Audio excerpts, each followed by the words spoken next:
A lot of people ask me, especially students, how often should I oil my valves on my trumpet?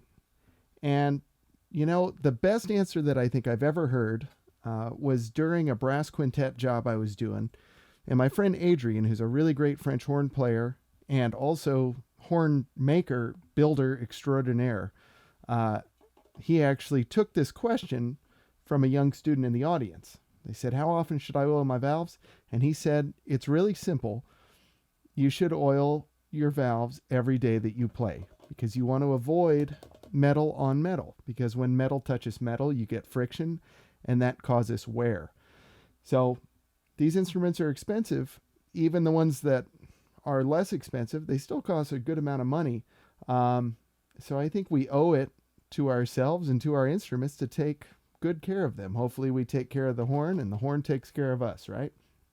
So, especially with younger students, I wanted to provide a resource just with how I like to oil my valves and how to make it hopefully easy for you.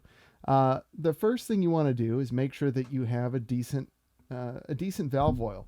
If for some reason your instrument isn't working so well, it could be that the oil you're using just doesn't work with your body composition and also the construction of your instrument.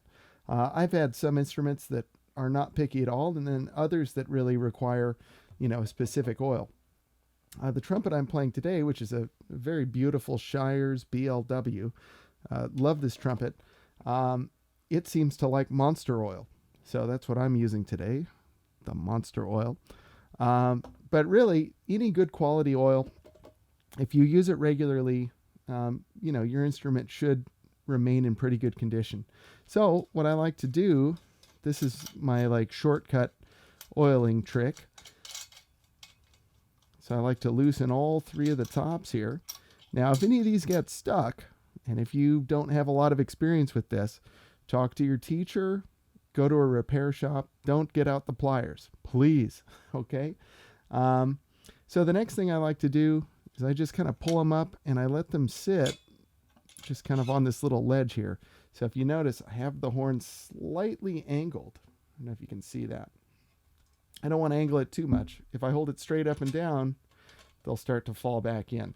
So I just have a slight angle. I'm holding it with my left hand just like I would play it. And then I'm going to take my oil and I'll just put a little bit. I'll get close here so you can see. Just put a few drops there and just let it kind of go down the piston like that. Okay. And then I kind of angle it the other way. Of course, careful. You don't want to drop your pistons. Please don't drop your pistons. I'm just going to apply a little to that side. And then for most trumpets, if you see where it says number 1 here, like right here, you want that facing the mouthpiece, right? Or facing towards you as you're holding the trumpet. So I make sure the number's facing me and I give it a little wiggle, make sure it locks into place. Same with the second valve. Same with the third valve. And again, you can see they're all locked into place. And then I'll just make sure I line up all the threads on the tops. Do like that.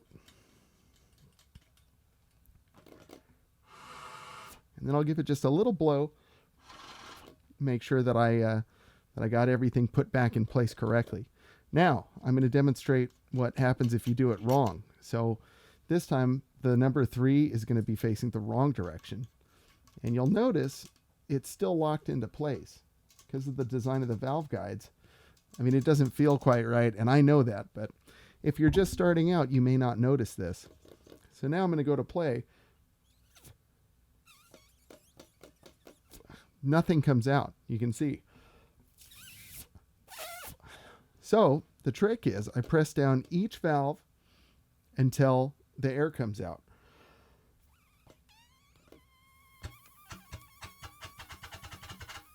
You can hear when I hit number 3, I get a little puff of air. So that's where I'm going to start. And once I take a look, sure enough, that's not facing the right direction. I'll turn it back around, lock it in. And now we're in business. So I'll make sure to put that back. And then now my trumpet works again. It's like a miracle. So I hope you found this helpful. I'm going to do a couple more videos on this, like how I like to grease my slides, how to clean the trumpet, and a whole bunch more stuff coming. So I hope you enjoy it. Please like, comment, share, subscribe, all that good stuff. Thanks, everybody. Bye-bye.